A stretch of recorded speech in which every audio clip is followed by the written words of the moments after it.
Hello. My name is Joshua Landis, and I'm the director of the Center for Middle East Studies at the University of Oklahoma. And I write Syria Comment, a daily blog on affairs about Syria. And we're speaking with Ammar Abdulhamid, who will introduce himself now. Okay. Hi, my name is Ammar Abdulhamid. I'm a Syrian dissident exiled here in Washington, D.C. I also run the Tharwa Foundation that's dedicated to democracy promotion in the region and in Syria in particular. I run currently a blog called the Syrian Revolution Digest, in which I try to cover the daily happening inside Syria. I'm very glad to be taking part in this. Thank you, Josh. Thank you. Well, this is a pleasure, and I've known Ammar since 2005, living in Damascus, when he was, actually before 2004, when you were at Brookings, and I first wrote about you as one of the upcoming bright Syrian and interesting people in Syria, and I met you because of that. Now, Ammar, let me ask you a little bit about what is the state of the revolution today? Basically, right now we are really at a very interesting turning point, because the revolution had found a voice finally and find a message, and it's staying on it. And the message is toppling the regime. Now it's been echoed all over the place, not only in one city or in one part of Syria, but now we can hear it all over Syria, around Damascus, in Aleppo, in Suwaida, in Homs, in Latakia, in Banyas, in Daraa. So it's really become the main message of the revolutionaries. And it's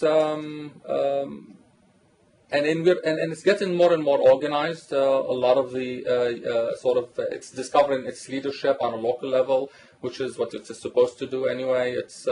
It's really a very organic movement. Many of the people behind it are young people in their early 20s, sometimes late teens, and they're discovering local leadership. They're discovering themselves. They're discovering their voice. They're learning very quickly from day to day, from the crackdowns, and as how to organize. So it's really a very promising movement. And now they have chosen the message of toppling the regime. They are really in direct confrontation. And what has really stimulated them, and it's not just the innermost desire for freedom, but at the same time the kind of security crackdown that Bashar al-Assad has practiced and his security people. So they delegitimized themselves through the use of violence, and they expected that people will be cowed down and that the situation will be contained quickly through violence. Instead, the situation was further escalated through violence.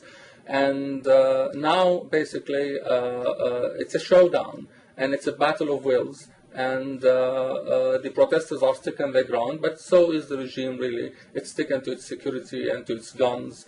It's a situation that's one of those moments in the revolution where it can go either way. Either the crackdown will triumph, which I doubt, because I can see the protesters really staring death in the eyes and not backing down. Now, let's talk, before we talk about the showdown, which I think is, what viewers are going to really want to hear about. Give us a little bit of the analysis of the causes for this. Why today? Why not? There's been 48 years of Ba'athist rule, and let's say 40 years of Assad family ruling.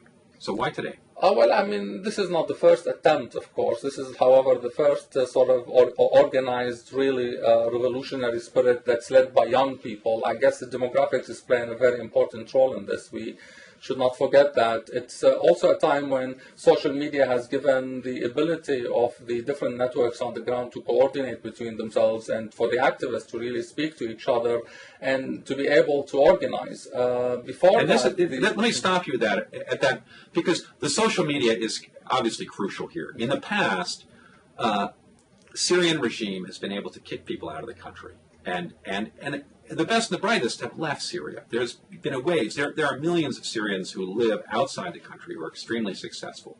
But most of them have been cut off from Syria in the past, because to phone back to Syria cost almost $1 a minute. And if you went home as a young guy and you hadn't done your military service, you could be taken in to be forced to do 2 years of military service. So it really isolated Syrians inside the country from Syrians living outside in the Mahjar. And that's all changed today, hasn't it? It did. I mean, this is exactly what's happening. Beforehand, the instruments of control were very powerful. Also, what really helped the matters is that the movements themselves, the traditional politics of the Middle East, always centered around particular figures. So once these leaders have been contained, either through assassination, imprisonment, or exile, the movement collapsed. But now it's collective leadership. Social media sort of democratized the situation, and it's young people, and they are tired of the personality cults that of the past. So they have become extremely desensitized to that, and they really prefer to be centered around an idea, around a process, around an issue. And for this reason, you can see that the exile and detentions and arbitrary arrests, they are not working because there are always voices out there, and it's a collective leadership process. So no matter how many people get imprisoned, there are always still enough people to lead. Now, let me ask you, while we're on this question of opposition, today in the Washington Post, there was a long WikiLeaks article talking about the MEPI money from the George Bush government. In 2005, the Bush government began to earmark money for the Syrian opposition and to develop democratic institutions and democratic elements in Syria and to help promote the Syrian opposition. This is right after the Hariri murder in February 2005, a crucial turning point for the opposition in Syria. And you came out early on in this period and you said, and took a lot of criticism from the Syrian opposition because you said, we have to go and work with these outside powers. We have to work with the Bush administration. We cannot do the old nationalist Syrian line and say we're not going to cooperate with any Americans or external powers because the regime will always beat us up if we do that. And you took that important step, and you took a lot of heat for it. Give us a little bit of background on that. What is the debate in the opposition? Well, I mean, the debate still rages on. It's still the same old debate. But the whole point is, for me, is not that the opposition is all going to be on board with it. It is important for me that certain people understand the need for communicating with the international community and the need for getting international support. One, it shows the international community that there are people who can posit an alternative, if not themselves, but they can help create it at least inside the country by reaching out to the international community. It shows the international community the diversity of the Syrian opposition and doesn't allow the regime to characterize the Syrian opposition as being, let's say, Islamist or anti-Western or whatever. It shows that there are a diversity of currents. This kind of connection also helps provide us with certain tools that are necessary to communicate our message back to the Syrian people. When we have no support and when you have no ability to fund ourselves the necessary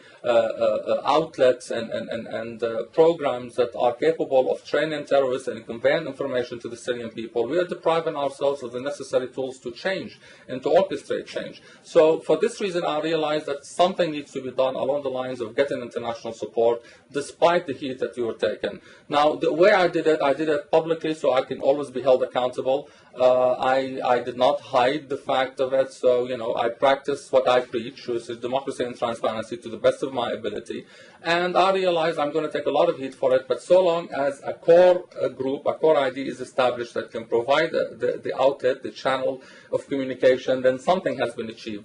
We don't have to all be on board with this, which is exactly what happened. Most of the Syrian opposition sort of really had a problem with that, but still, directly or indirectly, we all benefited. At the same time, the whole idea for me, because as you can see also from the days when we've known each other, I really, very much like most of the Syrian people, didn't know the opposition, didn't really come from the traditional opposition circles, and was really weary and sort of dealing from a distance with the Syrian opposition, because the whole point for me was youth activism and the people who are not yet politicized but need to be politicized. These segments of the population that represent 62% of the Syrian people are below the age of 30. This is the segment that needed to be sort of galvanized, politicized, and these were the people who were supposed to carry the message for change and become the real leaders of tomorrow. So my message was to politicize them and to give them choices. and I needed an outlet for that. And I really think that by following this example over the last few years, we have managed to succeed. I mean, we can see right now we're reaping what we have sown. But at the same time, what people have to realize that it's now larger than any opposition group. Because we succeeded in getting the message across, it's no longer opposition dependent. This movement has become organic. We got the message across. The people organized themselves on the ground. They established networks. They took the initiative. They took the leadership. Now the opposition is sort of like, in some cases, it can be viewed as piggybacking, like in many parts in Tunisia and Egypt as well, sort of on what the youth activists have done and are doing. And I'm sort of hoping that there will be a more collaborative process and that the youth activists in Syria will get more organized. They will also learn from the Egyptian and Tunisian examples the need to feel their own leadership so that they are not allowing this political process, at least, to be manipulated either by the regime or the traditional opposition. But they infuse fresh voices into the debate, and just as they have changed the dynamics on the ground, they also change the dynamics of the discourse. What are the main portals, and how important have those portals been in being able to set a message and keep people on message in this opposition movement? Well, I mean, we're using internet so long as we have it. I mean, we do have alternatives of accessing the internet, and we can talk by phones and landlines and whatever with a lot of people. But so long as the internet exists, we'll use it. I mean, it's a very convenient tool. Chat groups, Facebook pages, whatever. Now, what are the main portals? What are the main sort of organizers, the processors of the video to get out daily newsletter and to shape this message? I mean, basically, I don't know if you mean by portals the sort of the web centers where people go. I mean, it's basically Facebook is where we exchange information, but eventually we sort of post it on different websites. We are not relying anymore on one website or one blog or one way of or YouTube only or one page on YouTube. We are creating a lot of parallels so that if one gets blocked, we always have other alternatives of communication. We have learned from the past mistakes not to rely really on one opposition group or one network or whatever, is to make it always collaborative and to allow for a fresh infusion of input and ideas from and information from all and sundry. And we let sort of like the deliberative process on the internet and in the chat group to sort of weed out the disorganized initiatives or the untrustworthy initiative, and to keep the focus on the real ones that show information. So now the main page has been Syrian Revolution 2011. This is one of the pages. Yes, this is definitely one of the pages. It's one that got it's very earliest important. recognition. Definitely, it's a critical one. There are over 100,000 people exactly. who friended this page. Who can anybody post things on there, YouTube and stuff like that? Who are the administrators? There are specific administrators to this page. I mean, we're talking about a smaller number of people inside and outside the country. And basically... Are you one of those? No comment. No, I'm not. No, I can actually say I'm not. No, I'm not going to steal somebody else's initiative. No, I'm not one of the admins of this page. This is the great thing about this process. It's really the young activists who got the message for change. They are the one who reached out to us. And said, we want your advice on this, and we're thinking about this and that, and we talked about dates, we talked about, and they did not necessarily have to talk to me directly. They could be talking to other people, and then we talked to each other. It was a very interesting process as it developed. In the beginning, I felt it's been a little bit rushed, when they spoke about February 5th and February, and I needed to sort of like go out of my way a little bit and write sort of saying that we're not ready for revolution, which a lot of people said, hey, I'm sort of like against it. But I was actually speaking about timing, and I do not know if that message got across. But I wanted to push things as further as possible into this, closer to the summer, for a variety of reasons. The networks on the ground are not ready. And as you can see, we had some troubles, over the last couple of weeks getting information from certain areas. And I wanted basically for this network to be revamped and for other people to be involved and for there to be a complete coverage of what's of on the ground in Syria, so we can talk and cover about events as they happen. So I wanted to sort of push the date back as much as possible, but I knew that it's going to happen. I knew the people who are leading it are from inside. They're young people. They're hot-blooded. They wanted to move now. So eventually, the date of March 15th was settled on, and lo and behold, it actually took off. So now, Ammar, a lot of people say, okay, this is a youth movement. You've got the passions of the Syrians, and you have, you know, the line of freedom and freedom now has been extremely powerful. You've been able to sort of shush people who've gone into sectarian type slogans, and you've kept people focused. The opposition has done a very good job at keeping people focused on certain slogans of freedom, ending corruption, criticizing the regime. But others, lots of Syrians, are saying, oh, but it's naive to think that this is what the outcome's going to be, that this is a difficult process, that Syria is riven with sectarian differences, the regime is sectarian. In order to undo it, you're going to have to resort to a certain amount of sectarianism.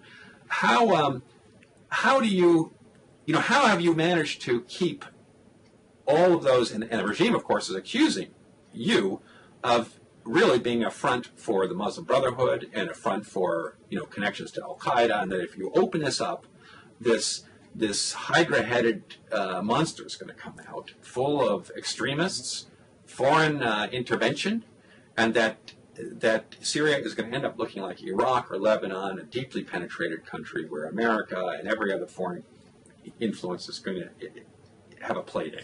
I mean, how do you respond this to is basically have always been, I mean, even before the beginning of this revolution, I mean, this has always been the regime line. I mean, après nous le deluge. After us there will be a deluge, there will be the catastrophe, we are the only linchpin of stability. But at the same time, they were the people who used the sectarian divisions, and they were the people who sort of manipulated these issues all along. And they are not going to stop. The reality is they are not going to stop. And by continuing to play on sectarian fear and stoke sectarian fires, the situation will always grow worse and worse in days to come. Have you had a regime that's aware of sectarianism and saying, look, we need to handle it, we need to sort of treat it and treat the causes, and have you been sort of allowed to work on these issues over the last 10 years at least? We would have been able to say, okay, this is a regime that's trying to modernize. But this is a regime that's actually part of the problem in terms of sectarianism. If you really want to move beyond sectarianism, you have to move beyond regime.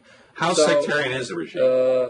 It's very sectarian in the sense, look, it's not in the sense that it's the Assads are Alawites or whatever. It's really, it goes beyond that. I mean, the corrupt circle, as you know, includes Alawites and Sunnis and Christians and Druze. This is sort of like a game, in my opinion, played by an elite who are derived from different sects and have certain division of roles. Yes, the army and security is heavily dominated by Alawite, but in other areas of the country, there are a lot of Sunnis taking part in the leadership of this regime and manipulating the sectarian fear. So the reality is, I feel that we are all being lied to, Sunnis, Alawites, Christians, basically, and we are all being sort of played against each other. And by stoking this fear that, the Sunnis will kill you, the message to the Alawites. What do you mean? Since when have we done this? I mean, yes, we have fanaticism and extremism in terms of words, but the reality is the violence between sects in Syria's history have really been very minimal. So it's a new invention, it's a new phenomena that we are dealing with, and it seemed to be associated with the date of the arrival of the Assads into power and how they manipulated the situation.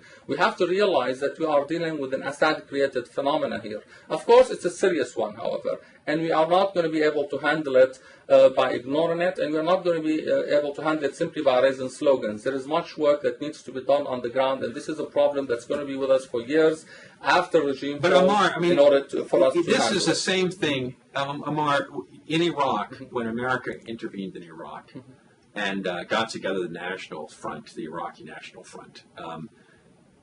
They said that, Shiites and Sunnis and everybody were going to get along, and that they had created this secular national front that was going to go in and somehow sort things out in Iraq in a peaceful way. It didn't happen. It didn't happen. Let me tell you. The sectarianism did come out, and Yes. it's bitten Iraq Yes. badly. The reason There are it a million came out is refugees about the in Syria. circumstances of how the Iraq situation was created, how the opposition was put together. This is a different issue. Here we're talking about an organic movement in which, despite sort of the propaganda of the regime, really Sunnis and Christians and Muslims are, and Alawites and Druze are taking part of it. Slowly it's losing that character that the regime has tried to impose on it as sort of an Arab Sunni phenomena or a rural phenomena or whatever, and it's showing that day after day that actually it is really a Syrian phenomena par excellence that's appealing to wide swath of the population across all divides. So you're making an argument, in a sense, for Syrian exceptionalism, that unlike the war, unlike the Lebanese, who've been a sectarian society for since we can remember and had a 15-year civil war on sectarian issues, and unlike Iraq, which has fallen apart on sectarian lines, that Syria is, in a sense, more mature, that it'll hold together, that maybe the fact that it's got 65% Sunni Arabs will be enough of a ballast to keep it together, and that in some way, explain why it's different. Yeah.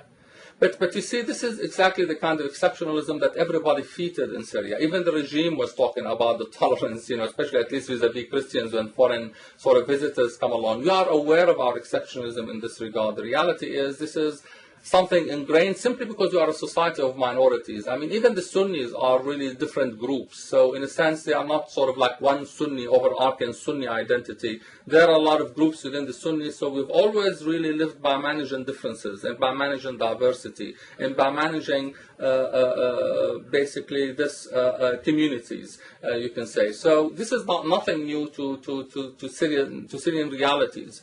And it's really part of the process of coming together is to continue to learn how to manage this situation. I'm not saying it's going to be easy. I mean, there is fanaticism and there is extremism, but I'm saying instead of adopting this sort of defensive attitude towards it, every community should be able to stand up to its own fanatics and sort of contain them. The reason that we sometimes engage Islamists, and many people say, oh, you're engaged in Islamists, that means it's conspiracy, it's a Sunni thing. No, it's because this is the only way we can keep check, we can keep them under control, we can keep talking to them. This is part of the responsibilities of Sunni elites, if you want to talk about it in this overarching sense, to control the situation is to talk to everybody. And the same thing for the Alawites. We're not asking Alawite families to denounce everybody in the military, in the security, or whatever. In fact, if anything, we're asking all Alawites to come together and talk about alternatives, about how they can disassociate themselves from the most sort of radical elements in their midst and corrupt elements who are, from our perspective, the Assad family. And to realize that this is not a referendum on Alawite, but a referendum on corrupt elites within all and extremists within all of these groups that we have in Syria. We stand up to our extremists. We have a chance to create a new future. This is not an existential problem for the Alawites. This is an existential problem for all Syrians.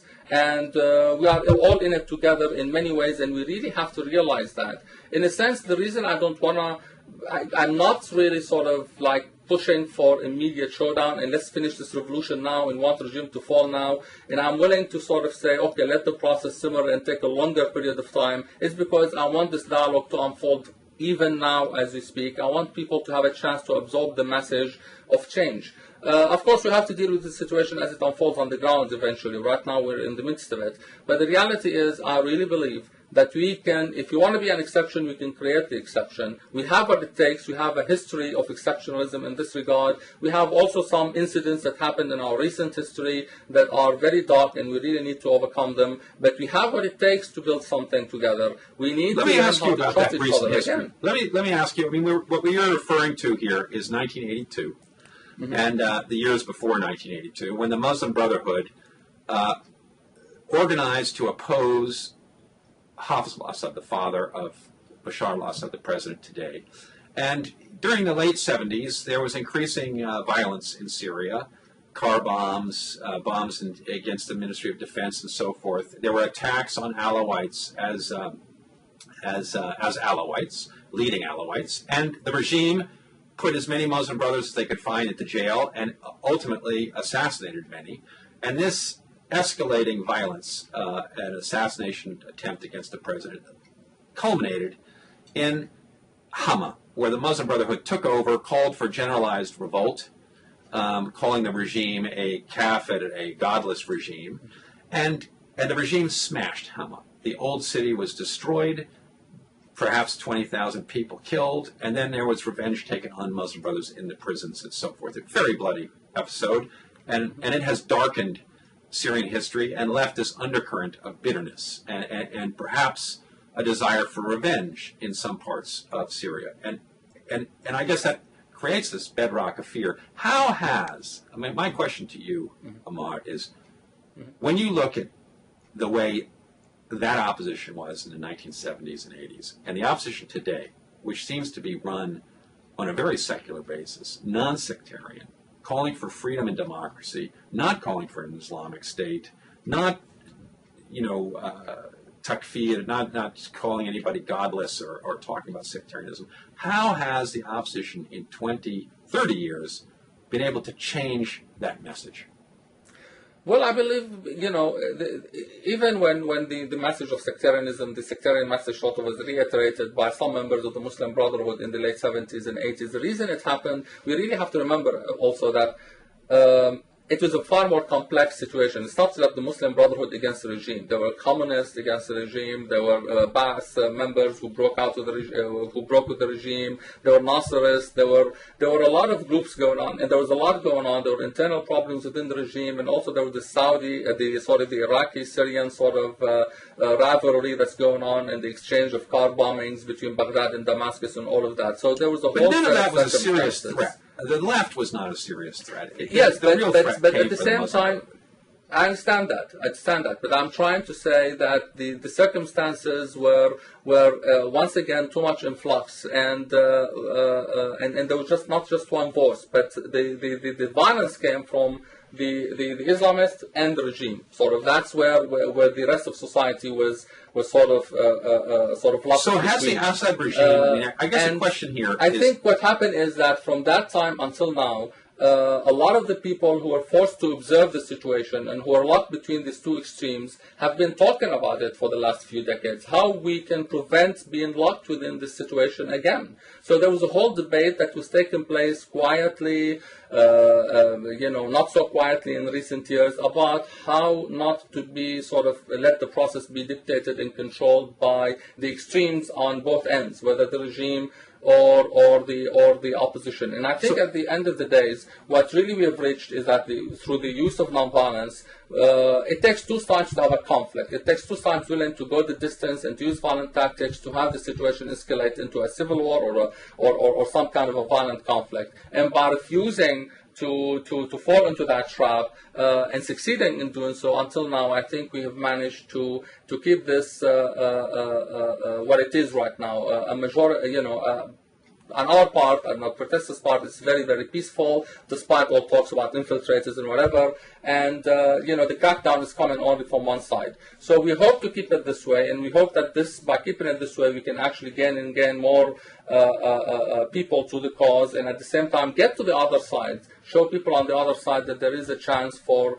Now, has the Assad regime been partly responsible for this, in a sense, the development of this secular line, in the sense that the Assad regime faced against the Muslim Brotherhood by saying, we stand for secularism, we stand for this convivienda of all the sects getting along, and we saw in the article in Vogue magazine recently where the president and his wife stood in front of a Christmas tree, having their kids playing, talking about all the sects getting along. Yeah.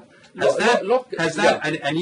the opposition has managed to steal that line in a sense from the Assad regime. In a sense, we reclaimed it. The reality is this is not something that the regime did. Conviviality, and this is not what the regime is all about. In fact, you yourself wrote about this in the 90s in your paper on the Islamic education and the curricula. The reality is the Ba'ath Party and the Assad regime have, if anything, really, they played to outside visitors about how secular they are and how they're trying to protect secularism. But the reality is they fed sectarianism and they've manipulated sort of Islamist movements for their own purposes. But without considering the fact that there will be a backlash inside the society, a lot of people talk about sort of the growth of certain sort of appearances in Syria of Salafism that and ideas that did not exist before. Well, all of this really is in many ways associated with the kind of policies that the Assads have adopted through the years. In fact, they are the threat to the secular and the civic nature of the Syrian society. It's and they have been sort of breaking down that sort of identity of the Syrian into sectarian identity for the last few decades. So no, the Assads have always been part of the problem. I think you really have to credit the Syrian intellectuals for sticking to their sort of secular and rational lines. The intellectuals in Syria really have a strong, the poets, the writers, the TV dramas in particular of the last few years have really played a better role really in trying to celebrate the traditional as well as the sort of secular virtues in Syria. And I really believe that this is something that from the very beginning the Assads were sort of knowing at, the Syrian identity and breaking it into sectarian identity. So the reality is... Let me shift the conversation a little bit, Ammar, to the end game. Here, yes. Today, the president has given two speeches. The first speech was a terrible speech, and it caused, I think, many people who were standing by, or at least in its silent majority, to be, they felt it was an arrogant speech that didn't address their real problems. Then he came out just this past weekend, a few days ago, April, 15th or something like that, and he gave another speech in which it was more heartfelt. He talked about a big gap between the people and the regime and what he was going to do to repair it. Now, of course, some people saw this as real weakness on the part of the president, because he was admitting that he would make mistakes, and in a sense he was saying that opposition was legitimate. And by giving in to the opposition and beginning to make reforms, a new government, lifting emergency law, a number of things, and speaking to the people directly, he had, in a sense, confirmed the success of the opposition. And I suppose some people said that once he did that, like Ben Ali or anybody else, once the people could smell this weakness, they were going to stand up and say, well, if we can get this much out of them, let's go for the next round and get more and more. And then it becomes a sort of a snowball effect. And do you see it working that way, or how do you analyze what's going on? This is not about how he speaks and anymore. I mean, we are not going down that road. This is... he lied to us. It's not about what are our problems and how they can be solved. It's about who is going to be in charge of solving the problems. And we cannot have a government that manipulated popular will, a president who came as a result of manipulating the constitution and playing this referenda game in the most sort of ridiculous sense, making people dance in the streets and whatever. We cannot have a person who's dedicated to this kind of methods, come to us and right now say, look, I see the light, I want to reform. And even he didn't really say it directly, he hinted at it, and you have to read between the lines to see this. We don't want to go down that road. The reality is we're talking with a regime that has delegitimized itself completely. So how is this going to end? I mean, the big demonstrations have not come. They're beginning to happen in humps. We're beginning to see real numbers turning out in humps, and people were killed. Just recently, about 12 people were shot, and now today we're seeing much larger. Mid-April, we're seeing much larger demonstrations in humps, and this is going to, I guess the opposition is hoping that this is going to spill over and capture the imagination of the Aleppans and Damascus, and it's going to become sort of a Tahrir Square moment, where the major capitals of Syria see such an outpouring of people that they will swarm the military, they'll overwhelm the military, and begin to take over government offices, and that this regime will collapse under sheer numbers. Is that sort of the hope? This is the hope, definitely. The reality is the regime has a lot of people, hardliners, who will choose to go the path of crackdown. And Bashar, in my opinion, is one of the hardliners. A lot of people want to bet on him as not being a hardliner, but the reality is Bashar is what Bashar does, not what Bashar says or how he carries himself out in public. Since day one, long before 9/11, When we have the Damascus Spring, he began with crackdown. And he always viewed challenge from the grassroots, from the opposition, as being challenge to his own legitimacy, I think because he's aware of his illegitimacy. So the reality is, in my opinion, Bashar is one of the hardliners, and if you're looking for soft spot within the regime, they're going to be outside the Assad family. So we're hoping that by insisting on the peaceful nature of the protest and by carrying out the protest to more cities and to more towns and to more districts and to more suburbs, that we will create a situation where the regime will start crumbling, and hopefully that will facilitate a peaceful transition. We are aware of the possibility that it can go down the violent road because the regime wants it so. And it's going down the violent road. And, in 1954, the regime, the military split into two. In many ways, under Shishakli, the end of Shishakli's days, and Aleppo and the Attasis were leading this national front, separated off, and the military units that were in the north of the country joined the revolt against Shishakli, the president at the time, military guy, who had the units in the south. And it did not come to blows, and it did not come to civil war because Shishakli was convinced to leave. He got into a plane, went to Saudi Arabia. In the midair, he tried to stop, and he wanted to get off at Beirut. But the Americans and the Lebanese, the embassy called the Lebanese, and they didn't let him come down his plane, and he continued on eventually to Saudi Arabia, where he then went and lived in Brazil, where a Druze fellow eventually assassinated him because Shishakli was responsible for killing somebody in his family. Do you see this sort of scenario playing out? I mean, could the country divide into two? Could the military divide into two on a sectarian split? Okay. Let's not talk about country dividing, please. I mean, this is what we were trying to keep the country together. But yes, we're hoping that they will be within the regime. Yeah. We're hoping that the regime itself will develop cracks everywhere, not only sort of along regional lines, but within the regime itself, along the lines of who is going to go down the violent road and who's going to side with the people. And that'll probably be along sectarian lines, won't it? Actually, we're hoping that it's not going to be. We want the Alawites also to be part of it. Why do we assume that the Alawites always going to side with the Assad? I mean, this is basically the line that we really have to realize is that at one point, many of the Alawite community who know that Assad is part of the problem, I mean, they're not exactly united. They're not saying, oh, he's a sort of a heaven sent and he's flawless. I think they're beginning to see slowly that definitely there's a problem within this family, and that by associating and tying our fortunes as a whole sort of a group of people to a particular family or a group of individuals, where, this is untenable. So we're hoping that, in fact, many of the Alawite community will see the need to sort of trust the rest of the Syrians. We know there's a problem of trust, but we need to bridge that. We need to see that by insisting on the peaceful character of this revolution, they realize that the reason for that, one of the main reasons for that, is because we want to maintain national unity now and tomorrow and the day after tomorrow. We don't see the Alawites as to blame. We see all of our groups as to blame. Okay. Let's not explore then the possibilities of whether the military would split or these sorts of things. Let's look at the day after. Okay, all right. Let's pretend that that somehow this regime leaves the way you would like them to, that they would get up and leave, like Shishakli did in 1954, and abandon the country to the opposition.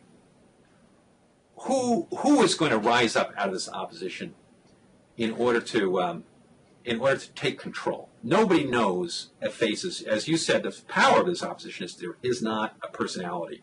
And so often in the Middle East, political parties are built around the personality. This does not have one. And what we saw in Iraq was that, the Ba'ath Party was purged, and there were about 1.5 million Syrians who belonged to the Ba'ath Party, and I presume the opposition will want to abolish that immediately. They'll lose their jobs. There are at least 10,000 people in the Republican Guard who are all Alawites that protect the presidency. They will lose their jobs. Maybe some of them will go to jail. There are lots of people, the heads of the security systems, the mukhabarat, who've engaged in torture and abuse of people. There's going to be a lot of people to try. How do you think the opposition will deal with that? Will there be revenge for 1982? explain to us how this is not going to be like one of the first things that we've learned from the experiences of South Africa and also, some attempts in Morocco over the last few years, which is that the need to create a national reconciliation and to be able to forgive most of the grievances that even recently have taken place. We cannot punish everybody. We should not be trying to seek revenge. We need answers to some difficult questions of the past. Some figures will have to be punished, otherwise there will be no sense that justice has been accomplished. People won't have closure, and closure is always important. And there is a process of reconciliation and dialogue on issues and what happened and how it happened that's going to take place over the years. But revenge is not really what's going to be on the mind. What's going to be on the mind of so many people, in fact, is keeping the country together and moving on and moving beyond the problems. Key figures that will emerge, I think, in the beginning, many of the traditional figures that we know right now will have to play a transitional role. But eventually, I think the idea is to allow people to vote.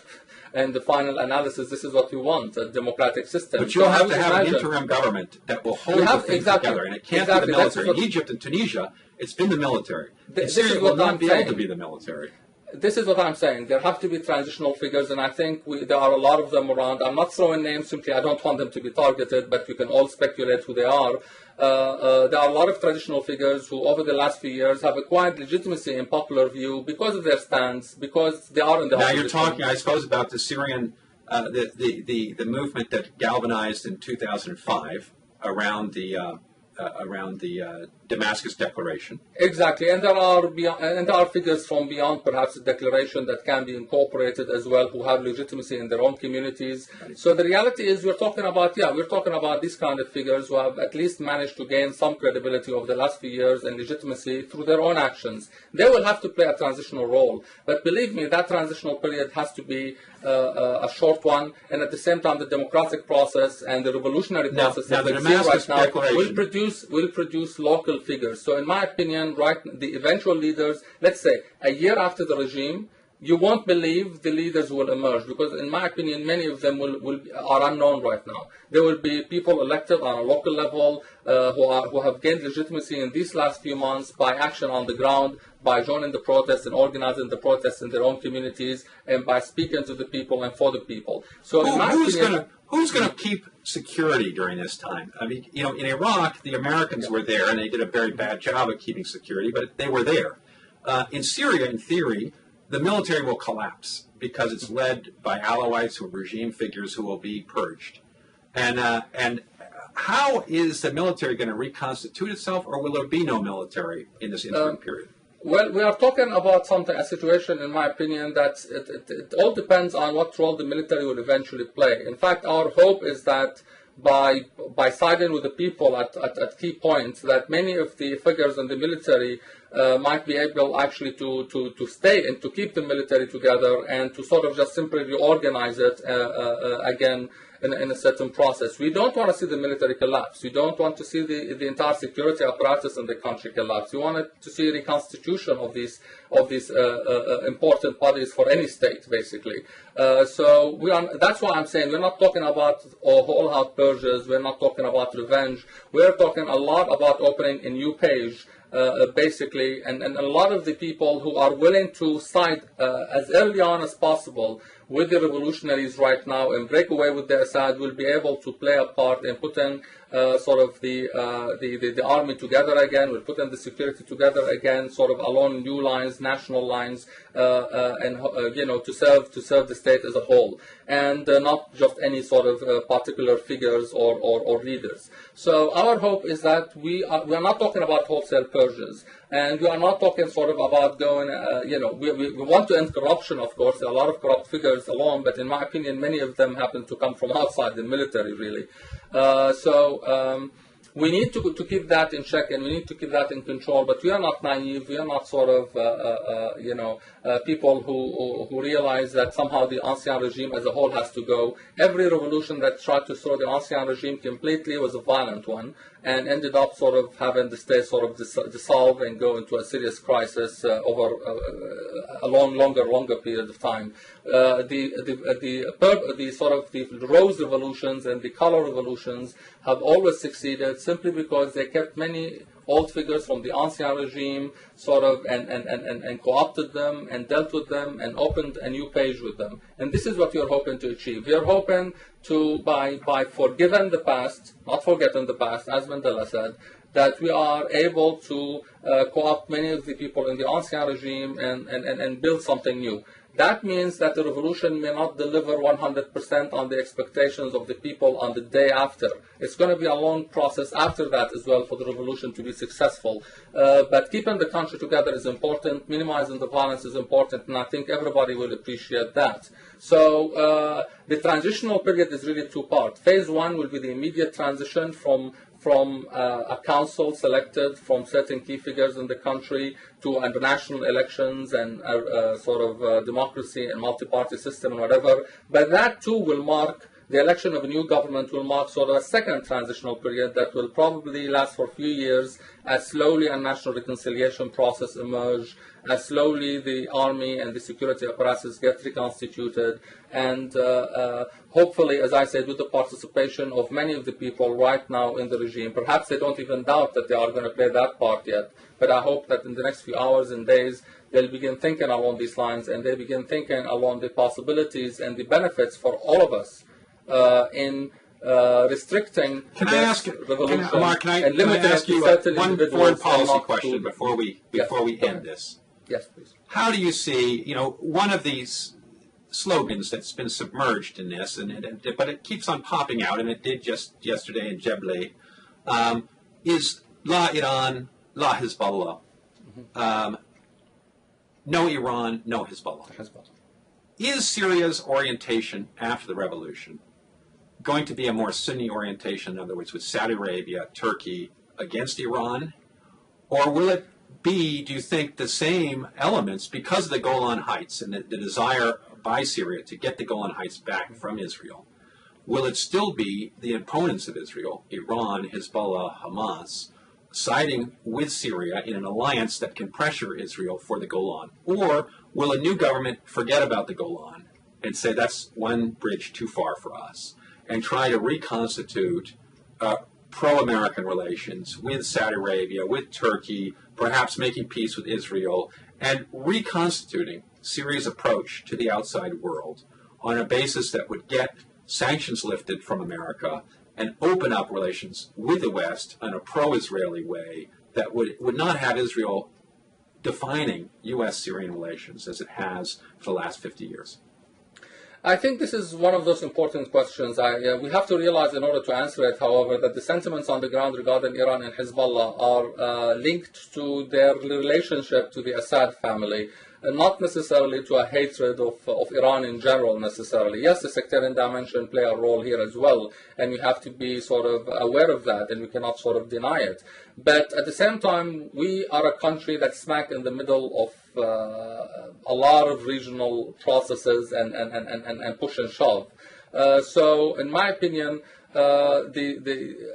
we cannot simply afford to declare animosity against Iran and Hezbollah as well. That's personally. It's not that we want to become enemies of Iran now that we are friends and allies of Iran. What we want is we want a relationship that's more commensurate with our own national interests, not at the interest of a regime, but the national interest of Syria. We want a relationship with all countries around us and in the region that reflect that. So if our national interests dictate that we need to have economic relationship with Iran, we'll have economic relationship with Iran. Why should we sort of turn our back on a country that sort of could support our economy and could support our industries? But we want that relationship to be sort of a relationship that respects our independence, that respect our,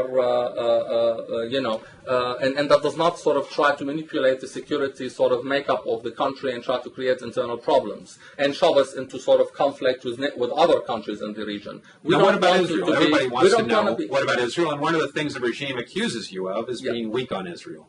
The Israeli situation is very clear. What we need is the Golan back. The idea of forgetting about the Golan, no Syrian can, in his right mind, can say, hey, we're going to forget about the Golan.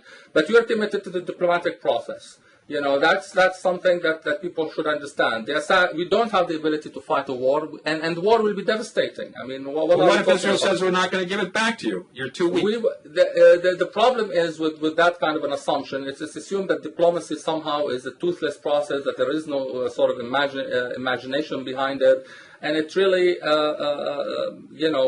makes the process sort of one-sided. In my opinion, we have clear-cut resolution that makes the Golan an occupied territory. And Israel also wants to legitimize itself and its position at one point or another. If we can come up with imaginative diplomatic initiatives, we can get the Golan back, and we can normalize our relationship, and there are a lot of benefits to Israel as well in this regard. So the reality is diplomacy works when people are willing to really commit themselves to it. In my opinion, at least over the last 10 years, there was a lack of commitment on Assad and seriousness in tackling this issue, and that's why we did not see. But at the same time, you can blame some Israeli leaders on that as well. Definitely, we know the problem is on both sides of the camp.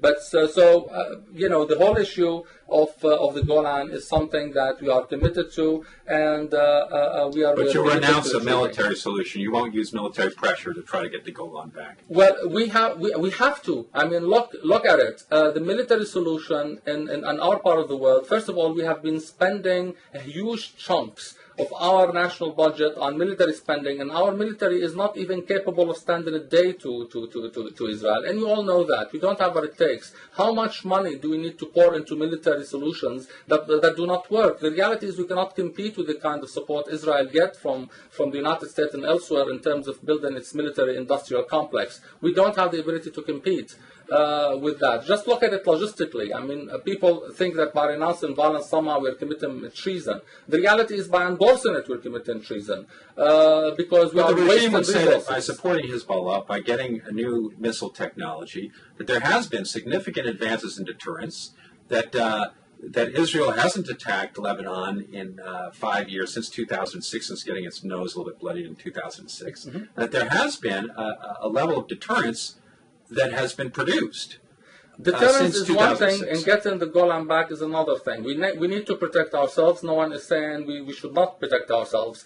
At the same time, what we have to realize is that the price that was paid by Lebanon also for the 2006 war, we will pay even a heavier price in the case of confrontation with Israel. This whole revolution was about in some ways about dignity, but also it's about living standards. We need services, and if we engage in war, all of these issues will become meaningless because the situation will even become more and more tragic. So the reality is, if we really want to put development first, we have to realize then that our priorities have to reflect that, and our rhetoric have to reflect that, and our politics have to reflect that. If development first, if education is first, if developing our industry and tourist industry and all our aspects of our economy is really the priority, then we have to be able to say on the Golan issue and on the Israeli front, we have to be committed then to the diplomatic solution and to nonviolence. In the final analysis, we're talking about 12,000 Druze inhabitants, mostly Druze, in the Golan, in 4 villages, and wonderful areas that are Syrian, and we will never give them up, but vis-a-vis sort of 23 million Syrians, and and the future of these Syrians. We don't want to be held hostage to a single issue. We want to be able to work in parallel on developing our country and on the diplomatic track to get the Golan back. And we can do it. We can do it. A national government, we have a lot of bright people in our diplomatic corps even today, and we have a lot of bright people who are not playing part in the process because they are in exile or because they are marginalized within the country and no one is listening to them right now. But when you open up the process and you get these bright people involved and you give them the ability to go ahead and tackle and engage the international community, in my opinion, within a short period of time, we can sign a very honorable peace deal for Syria in this regard. And I hope that the Palestinians will also get that, because we have, as you know, a sizable Palestinian community, and we are not saying that we are going to give up also on supporting the Palestinian track. There is an important part the transition that's taking place currently in the region that also relates to peace and how peace is going to be pursued in the next few years. And in my opinion, people who are committed to peaceful transition within their own country are also committed to peaceful transition on the regional level as a whole. Ammar Abdulhamid, it's been a pleasure talking with you. This is Joshua Landis, at the director of the Center for Middle East Studies at University of Oklahoma. And I've been speaking with Ammar Abdulhamid, who is one of the leading activists outside of Syria, helping to generate a new way of thinking in Syria and leading this revolution. Well, the leaders are on the ground. So I'm just a spokesperson, a small one, not even a spokesperson really, just an opinion maker. Let's put it this way. It's been a pleasure talking with you. Thank you very much. Bye-bye. Thank you, Joshua. Thank you. Yeah. Thank you very much.